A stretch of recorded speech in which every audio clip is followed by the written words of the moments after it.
3 to the 2 to the 1.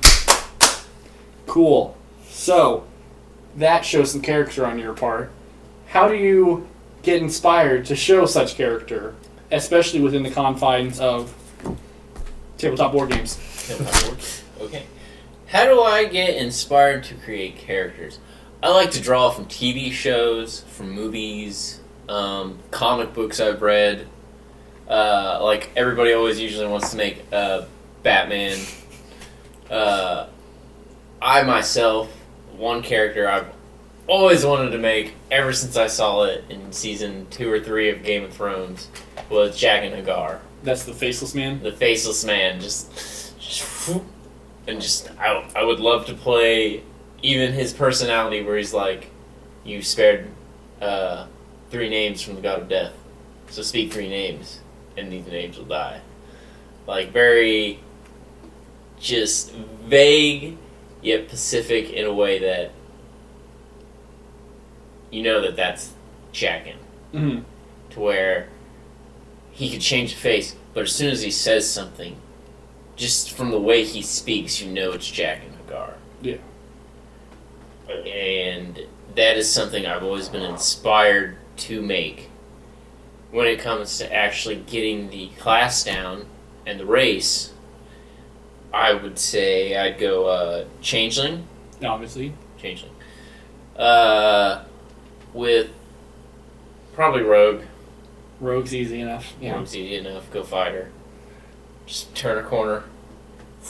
Somebody else. Basically fighter to get those extra feats and stuff. Extra feats. Since we always do mostly Gestalt. Yeah. I guess that's something that we always have kind of uniquely, is that we always play with a Gestalt rule. Meaning you get to level as 2 classes at the same time. There's some rules within it, but more or less, no matter what, I can always be like a rogue fighter. I can be a rogue bard and stuff like that, because it kind of makes more potent classes. And since we usually will play with only 1 or 2 other players, other than a lot of times we're lucky to have 3 people there. Yeah. Lately we've gotten up to 4, but at that that still doesn't quite let you have a full party where you're marching in and you're taking on this brigade of bandits that have occupied this castle. Yeah. So with the Gestalt rule, we're always able to kind of more flesh out, I guess, the ability part of those classes and those characters. So when you want to do the Faceless Man, you can actually, a lot of times it's like, well, you have to be 1 level in this, 1 level in that, 2 levels in this, and then a couple levels on a prestige class that lets you change your face or get different identities. With Gestalt, that frees you up a lot more to more fully realize that kind of character. Yeah. So we talked about a character I've always wanted to make. What is a character that you guys have always wanted to make? Well, you can go ahead, because you've made kind of the fewest characters of us. Yeah. To kind of touch up on the Gestalt thing, so we're playing 3-5, and as a new player, I find a lot of that, no offense, but annoying and tedious, because that is so many rules, it's so many guidelines, it's so many restrictions. It's like a bike. Once you get it, you can just get it. It's like a bike you with just try to roll triangle wheels. It's very hard. What? I wouldn't say triangle wheels. No, it's like trying to build a bike and then ride it, as opposed to having someone already have it. I'd say that. Yeah. But man, when you build that, you can just get it to a smooth oil machine and it just flows. Ask Nodley. Ask Nodley. Enough said. He is like, that was a character who I agonized on. I probably spent the better part of a month making him, because I guess, sorry to skip you, but I just because Nodley's kind of a good example of how my kind of process worked I was like, I want to have somebody. The character is he is a continuity character from Exia's speech, 3-for-3 videos so far, where he's been here for a long time. He's over 150 years old, so at this point he's kind of been there, done that, and the idea of him is that he has scout, because Exia was also a scout, so he has that kind of training about him. And then during, I wanted to make it so that he was kind of the best scout he could be, and that he had like basically the best mobility. And in order to do that, he had to. I found a class called Elocator, which basically makes it that you're always floating. But the prime part of that was free 5-foot step 2 times, which can get really, really broken especially with Scout. when you pair that with Scout, who gets skirmish damage when he moves 10 feet. 2 free 5-foot steps, skirmish damage right there. Full round attack. Yeah, but to get that, he had to have a some kind of psionics about him. The thing about that is we've already, since he is a continuity character, he's been handed down from another campaign. Mm-hmm. It's already established. He does not have any psionics about him. So that's where I start be able to develop his character, develop flaws, develop kind of stuff like this. So I said, okay, well, where did you get them from?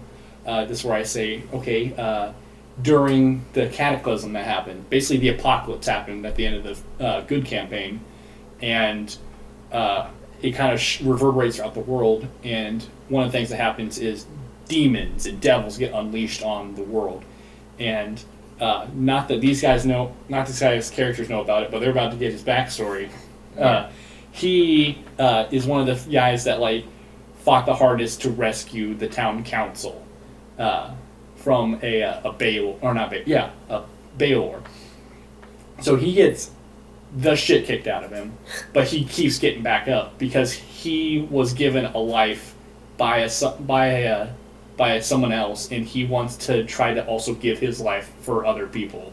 And the council said overwhelmingly, this guy saved our life. This broken piece of shit that's this pile of scrap right here. This guy, we have to save him. So the Scions go about basically reconstructing him out of psionically made components and deep crystal. So I gave him the psionic body feat. I didn't want to give him that because it's basically a throwaway feat that doesn't really help you out in the whole min-max part of it, but it helps with the character. Yeah. But at the same time, I was like, but he's been basically rebuilt from scratch. I need to give him, and that needs to show. So there's a thing in 3rd edition, and also a very kind of hidden rule called flaws, where for every flaw you give them, you can take a feat. Yeah. Because basically a flaw is like a backwards feat. It makes you worse. So basically has a flaw where he has murky eyes, which I had that manifest. In fact, he has an eye patch on because half his face is just crushed. Yeah. But all of that kind of leads into somebody who's, been pulverized and put back together, and now he's uses all of the psionic bits about him. He only took a few levels in Psion, so he's not actually that good at it.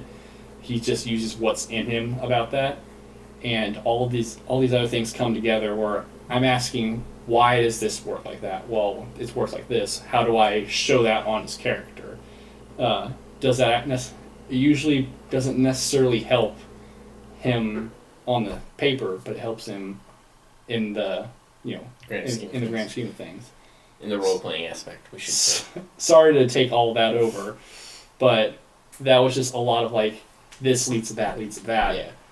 In which leads, how I kind of think. And that's like a fully developed character creation. Mm-hmm. Yeah, mine's just a lot more simple. First I think about what class I want to play, what class seems the coolest, and usually I like to play a caster of some sort, but I couldn't play a traditional caster because of the campaign that we're doing, so I picked a Scion.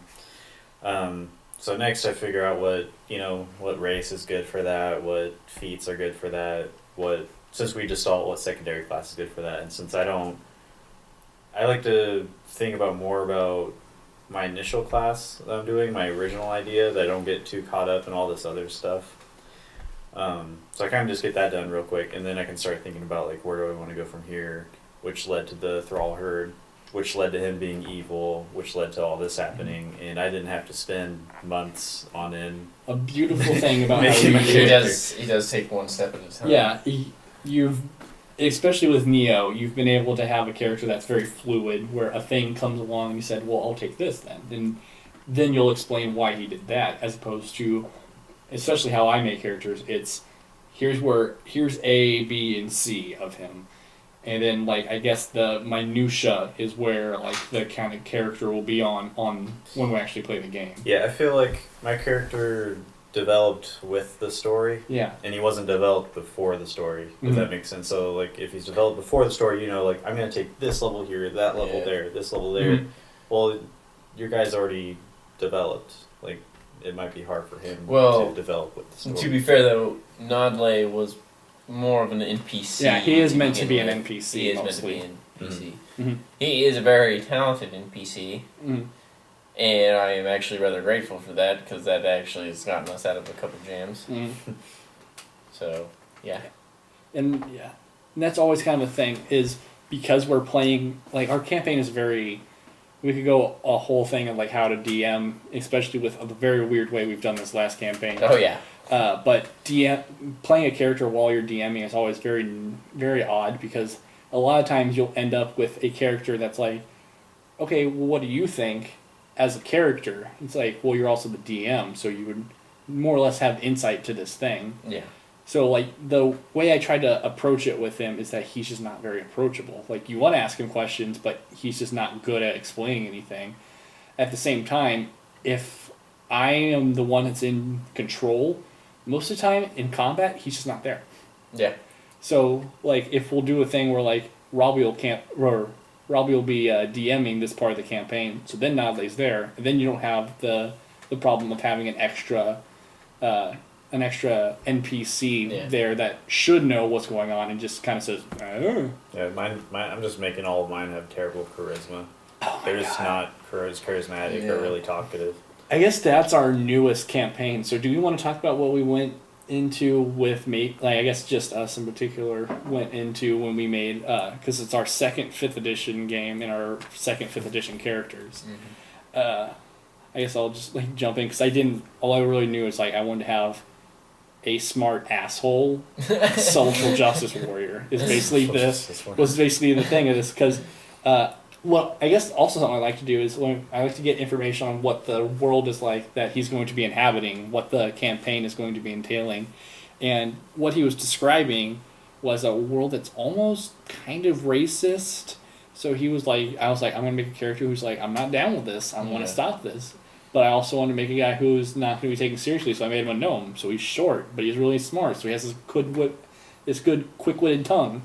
So it's like all of these things come together. And I made him a wizard because I really haven't played very many casters at all. Yeah. And then like I was like, I want to make him have kind of like this really sprightly kind of like personality where like he's prone to fits of jabbering and screaming and jumping around. Very talkative. Very talkative. I let him do most of the talking. The very first thing he does, because I wanted to have him be like a guy that like has kind of a rapport with his teacher, is he walks in and casts sleep on him, not expecting it at all to work. It totally works. Drops his teacher, knocks him right out. And then the evil drow blames it on the other guy. Yeah. There's a guy named Ned. He just gets blamed on it and gets thrown into detention. That's how it works. That's how it works, man. How did you come up with your character for the campaign? How I came up with that character was I didn't know exactly what we were going to play, so when I showed up, I was just like, oh wait, this is going to be a really short campaign. I'm going to play Cersei. I want to make a drow. And I guess I'll make him a cleric, because if I want to make a drow female, I want to make a cleric. I want to play the archetype of drow female, which is just really evil. Just really angry and he's Just bitter and angry. evil. Yeah. Which I guess that's also something you can take into account is like what is the campaign like? This campaign that we're talking about is a campaign that basically we play when we're like, oh, we have 5 minutes here and there, so let's go ahead and just start like talking about it. So it's kind of kind of fart around game. So in that instance, I guess it's okay. It's a little more permissible to just play a whatever kind of person. But like, yeah, I always like to have like these grand ideas of what I'm gonna be playing as. So that's kind of like I was, not just saying it. I really do like the idea of kind of having the framework of a character that gets kind of molded, because that's definitely what happened with Exia, and that's definitely one of like my top favorite characters. Like I wanted like Sword Sage is cool, Scout's cool, and that's the role he's gonna play. Yeah. And it's like, well, and then like when you look into it, it's like that's a terrible combination for a Warforged that gets minuses to all that stuff. But it doesn't really matter because it's fun. Yeah. And you wanted to make a Swiss Army knife of a character, and he really was. Mm-hmm. Like there was a couple solo missions that Exia did. It was really, I was impressed.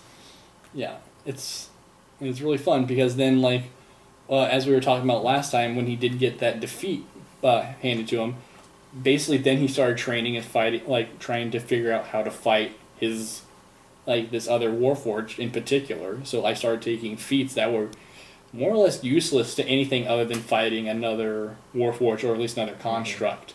But that's just that falls into the character building aspect of him. Which we didn't fight a lot of constructs, but when you did, you just Slaughtered him. You just slaughtered him, man. I only did it 3 times. Yeah. But they worked out pretty well.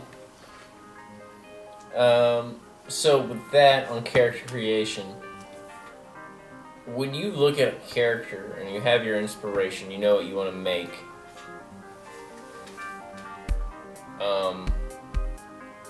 You look at the particular races.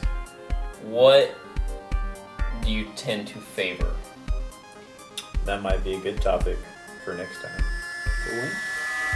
Next Now. time.